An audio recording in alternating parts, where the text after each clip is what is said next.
Dear students, now I am going to tell you about poultry diseases. Poultry diseases is a very big topic because what all diseases what you see in human being, all those diseases you also find in poultry birds. Here I am going to tell you not all the diseases, some important diseases. These diseases are classified into nutritional deficiency disease, bacterial disease, protozoan disease, viral diseases, ectoparasitic diseases and helminthus diseases. So, in this video I just going to explain you only about nutritional deficiency diseases and bacterial diseases. So, in general sign what are the symptoms you will find, or the how you can able to identify this is a diseased bird, that is it stops eating, that is the main thing what you see in animals and domesticated animals, they stop the poor appetite, huddling, a decreased activity with the abnormal bird distribution. They group, the diseased birds they try to be in the group and around feeder and water liner like that. The runting or stunting, impaired or stunted growth when compared to the other same age bird, you will find a stunted growth, lack of pigmentation in growing chickens, the wattles and combs and all, they are not bright in color, poor uniformity, poor flock uniformity.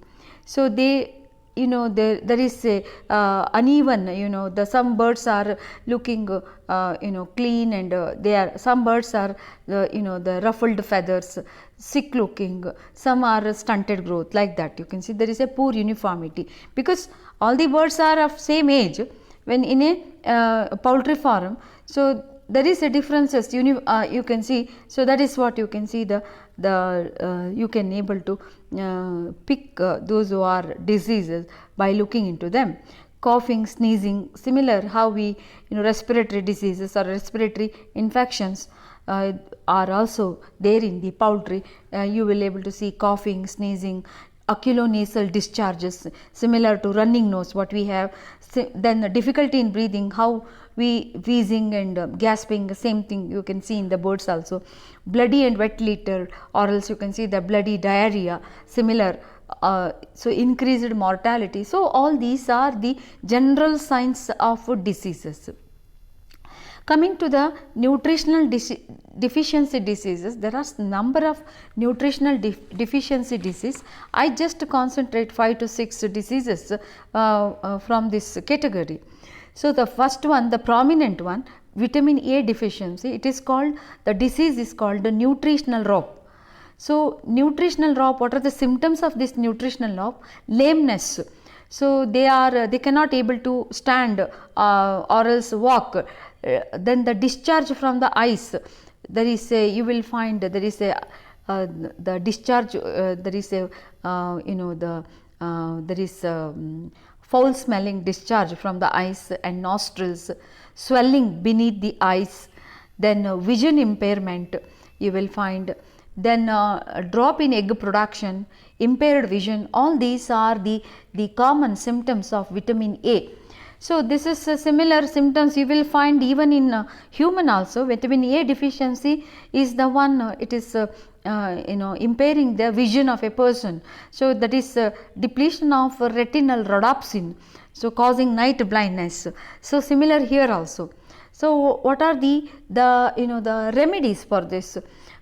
Feeding green leaves, then the or else shark liver oil which is rich in vitamin A, or else direct vitamin A, that is about 12,500 international unit of vitamin A will be supplied with the feed. So, this is what one can able to control the deficiency of vitamin A. Next, the common one is rickets, vitamin D deficiency or calcium or phosphate deficiency in the birds. So, rickets.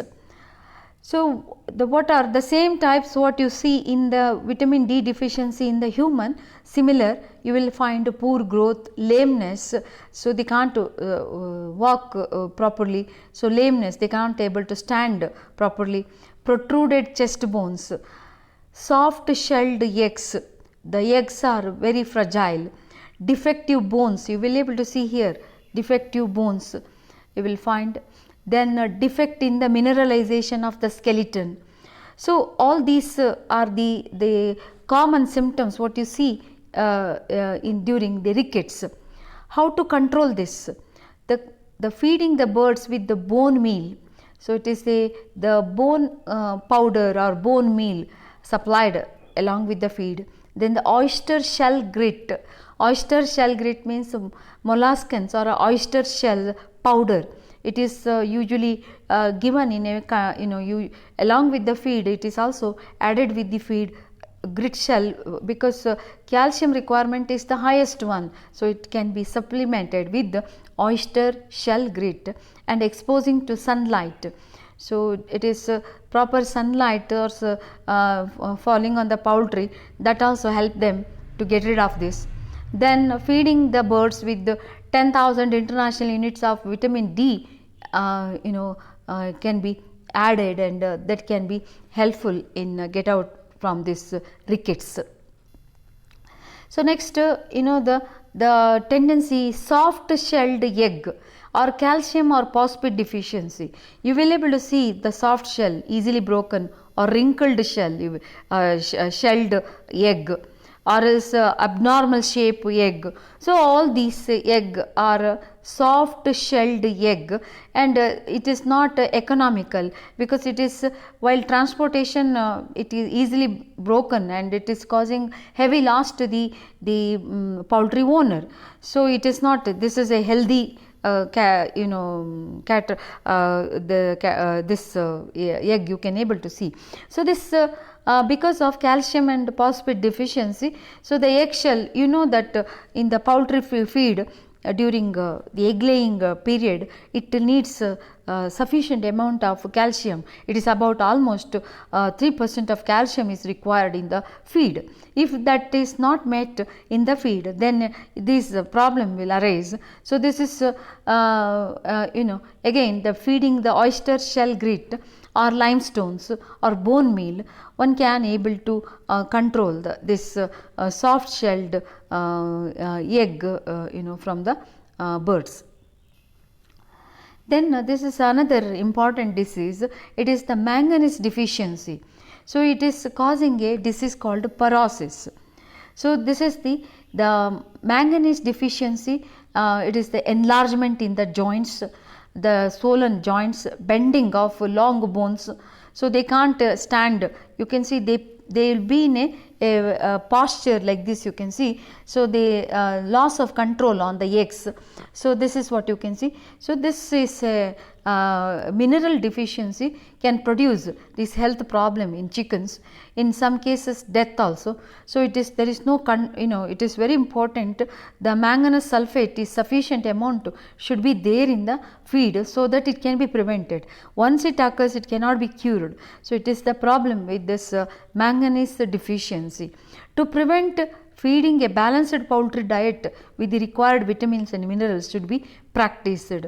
So, this is the how the birds feathers inappropriate feather formation and the bending of the legs. Then vitamin B complex deficiency. So, vitamin B1 deficiency, you will find here stargazing. So, it is stargazing, raising the head, it is called popularly called stargazing. So, the thiamine deficiency, so that is you will find. Then the riboflavin deficiency, vitamin B2, it is the poor growth, you will find the lameness and poor growth, that is in the B2 deficiency, and also dropping of the wings, you will able to see. The important one is the curled toe, that is what you will find. Then Pantothenic acid, pyridoxine, all this deficiency, B6 deficiency you will find here. So that is it is causing dermatitis. Then you can see there is a loose feathers. Then you can see the lameness, all this in the deficiency of these vitamin B6 and pantothenic acid. Then deficiency of niacin, folic acid, cyanocobalamin, biotin, all these vitamin B complex. So it is causing different symptoms, so conjunctivitis, anemia, fatty liver, kidney stones, loose feathers, hatching problems, all this because of this vitamin B complex deficiency. Vitamin E deficiency, muscular dystrophy you will find, improper muscles. Vitamin K deficiency, bleeding disease. So that is very important. Good quality multivitamin supplement should be there in the diet of the poultry or poultry feed. That is helpful in get over these problems, or we can prevent these problems in the poultry. Then one more disease, nutritional deficiency disease. This is because of overcrowding. Then you can see some birds are feeding more, and some birds are not getting enough food. This is usually in the deep litter system of management, where you can see there is a overcrowding and confinement. There is a feather picking. The birds they pick the feather of the other bird, so they may be picking this feather till death, so that is what you can see, the cannibalism, picking feathers, combs, toes and one another, and fighting, all this. So adding 2 to 4% of extra salt can control this, and also trimming of the beak, this is called debeaking. So then such birds can be isolated and treated, and this is how this overcrowding problem can be solved by adding salt. Then overeating, it is called crop bound disease. You will find the big crop, it is just because of confinement, they keep on eating, and then it is all get accumulated in the crop. So then swollen crop, this can be treated with the castor oil, or else sometimes it will be serious surgical operation in serious condition to evacuate the crop. So these are all nutritional deficiency diseases. Overall you will find the vitamin A nutritional drop, vitamin D rickets, vitamin E you will find there is a it is called encephalomycia, vitamin K hemorrhagic blemish, then vitamin B1 polyneuritis or stargazing, vitamin B2 curled toe paralysis, then vitamin B3 pantothenic acid dermatitis, B6 hyperexcitability, B12 anemia. So likewise you can see the diseases, if there is the less salt content in the feed, cannibalism, picking feathers and till death. So and also manganese paralysis. So all these in general you will find. Then bacterial diseases. So bacterial diseases, I am not going to deal all the bacterial diseases, I just restrict myself 5 to 6. So those who are interested, you can refer poultry diseases, there is a book in the library, you will get all the information regarding this. The one common one, I restrict myself to the common one, fowl coryza. It's a bacterial disease. It is Haemophilus paragallinarium. You have to see that Gallus gallus is the scientific name. So the species name here, the poultry, this is called the, even you will see the Haemophilus infections even in the human. It is the fowl coryza. It is the Haemophilus paragallinarium. So symptoms. This is similar to how we get suffer from cold and fever. Swollen head, wattles, swollen head you will find. Then nasal discharges you will find here, the nasal discharges, the rattles, there is a poor egg production, then the egg production drops, and there is the suffers from diarrhea. So this is the one you can see, it is how it is the mode of infection or transmission, it is direct bird to bird contact that is going to cause this the infection of Haemophilus gallinareum. It is spread through the contamination in the food and the water.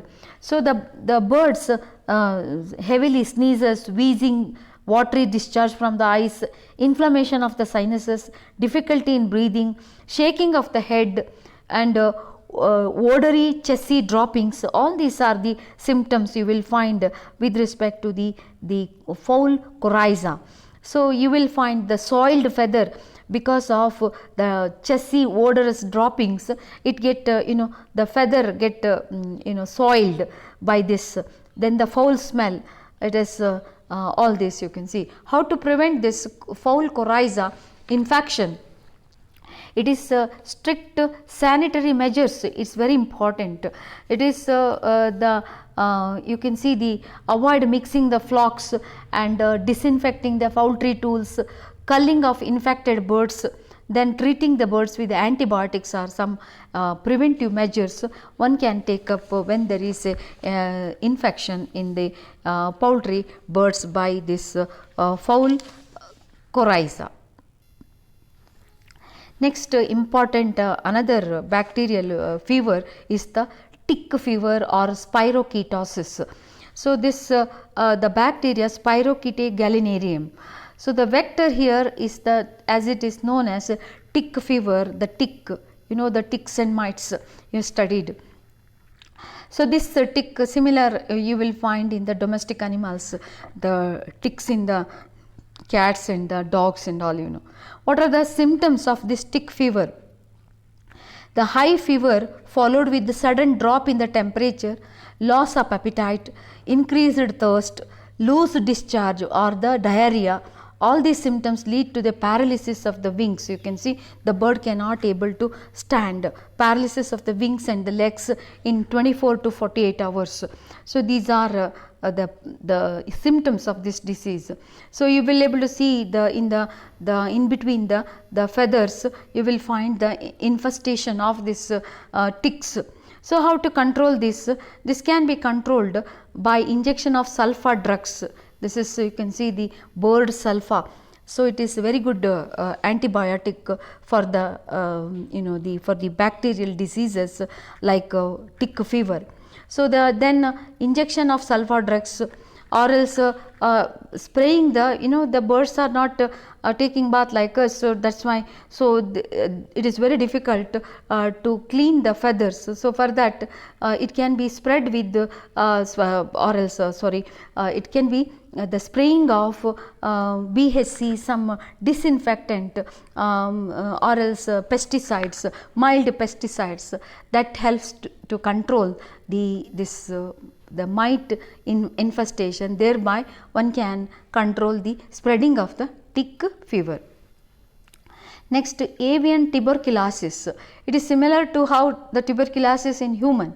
So Mycobacterium tuberculosis or Mycobacterium avium. Symptoms, it is similar what we get, loss of body muscles, paralysis of the wattles, then the bird cannot stand. Sometimes you can see if the chronic infection, there may be the lesions, granulomatous lesions you will able to see here in the liver, similar in the stomach and other parts of the viscera one can able to. It is progressive and it may leads to the death of the bird. So here it is it can be treated with the antibiotics, but there is no proper treatment as such. It is better it has the bird can be the culling operation can be done, and the other birds can be saved by the transmission. So this is about avian tuberculosis. So next is the fowl cholera. This is also similar how we get suffers from the cholera. So the bacteria, cholera bacteria, Pasteurella multocida. Pasteurella multocida is a cholera bacteria. So what are the symptoms? Swelling of the wattles you will find, then the abscesses in the legs, there is a, the you will find there is a lesions or the abscesses in the legs, lameness, diarrhea, fever, hemorrhagic septicemia. So you will find the infection. Then sudden death, edema of the wattles, comb, you will find edema of the comb, joints, nasal discharge, you will be able to see here nasal discharge. So all these are the symptoms of fowl cholera. So they can't able to stand properly. So that is so all these are the symptoms. How this disease is transmitted? This is by the contamination in the feed and the water. So it can spread to one bird to another bird. So then how to control this? It is only by vaccination. So it can be prevented, the occurrence of this disease, through vaccination. And also the only method is culling of the infected bird, that will save the other birds. Then treating the birds with sulfa drugs or antibiotic, terramycin, all these are the control measures for this bacterial disease. Then fowl typhoid. Fowl typhoid is similar how we get typhoid. Salmonella gallinaриum. What are the symptoms of this fowl typhoid? So this there is a sudden drop in food intake, loss of appetite, then ruffled feathers, then the pale head, that is very important, pale color head or combs and the legs and all you can see. Then there will be you will find there will be abscesses in the legs, joints, all these you can see. So this there will be the shrunken combs, the fever for 4 to 10 days, it will be fatal, and it occurs in all ages of the birds. So the transmission through the flies, the house flies, and also contamination in the feed and the water with the bacteria may spread the disease. So the control, treating with the sulfanilamide or sulfa drugs, and then antibiotics, streptomycin and chloromycin are very effective to control the fowl typhoid. Then chronic respiratory diseases, it is Mycoplasma gallisepticum, it is the chronic respiratory disease. So similar how we get respiratory disease, coughing, sneezing, tracheal rattling, swollen eyes, nasal discharges, all these are the symptoms, and it is again spread from the contamination. And what are the controlling here? Antibiotics, paramycin and erythromycin can be see the how the discharge from the eyes and the nasal region. So the birds suffer from intense cold, the similar to us. So this is what you can see, chronic respiratory disease. So how are diseases spread in the poultry farm? There will be a direct contact, because there is so many birds are crowded in an area. So bird to bird contact or infected manure, so that is whatever the you can see the litter or the fecal matter. Then indirect contact, contaminated equipment, whatever used in the poultry, the people from the while feeding and all. So then vectors like wild animals, rodents, insect, all these are spreading the disease. So infectious agents need, you can see there is a, it will be, the whole poultry house will be a reservoir for ticks, mites, lice and all, So that's why it has to be controlled by constantly spraying pesticides and disinfecting the poultry house, and providing the birds nutritious food, access for the clean water, adequate housing are important to keep the health of the bird. Good management, sanitation practices are essential. Proper ventilation in the brooder will reduce the moisture and the disease. So this is all the measures one can take up, so thereby these one can control the diseases in the poultry house, and one can able to make a profit out of poultry business. Thank you.